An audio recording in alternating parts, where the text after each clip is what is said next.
The most diverse substances are transported and distributed in piping systems every single day.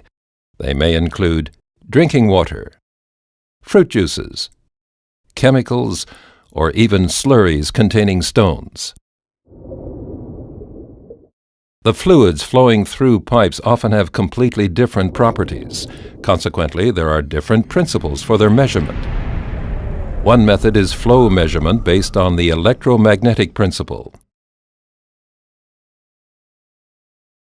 The basic physics of this principle can be traced back to the English physicist Michael Faraday, who in 1831 discovered that electrical current can be generated with a magnetic field. Roughly 100 years later, the Swiss inventor and priest Father Bonaventura Turlimann applied this knowledge to electrically conductive liquids flowing in pipes and built the world's first electromagnetic flowmeter.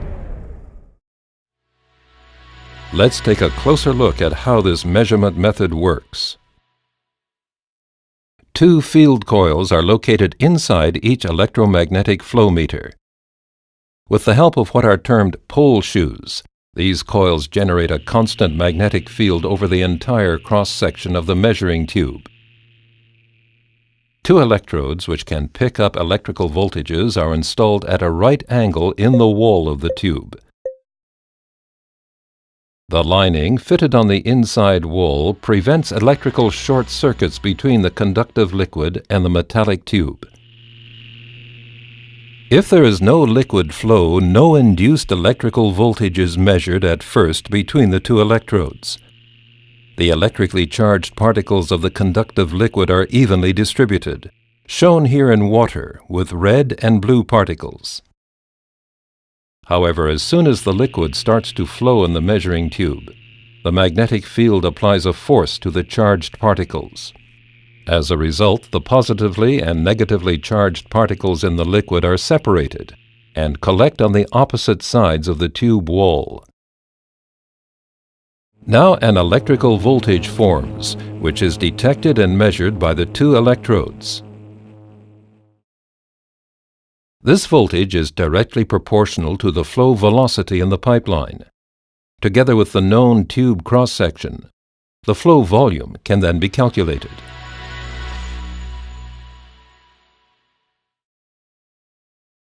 The greater the flow velocity, and thus the separation of the charged particles, the greater the electrical voltage between the electrodes.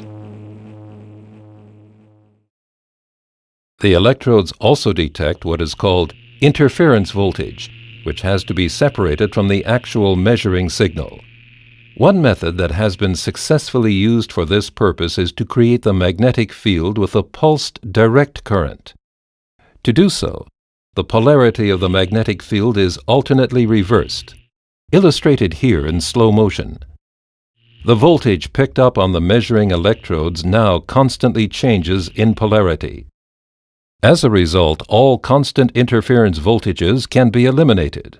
For example, electrochemical effects in the liquid, or external electromagnetic fields.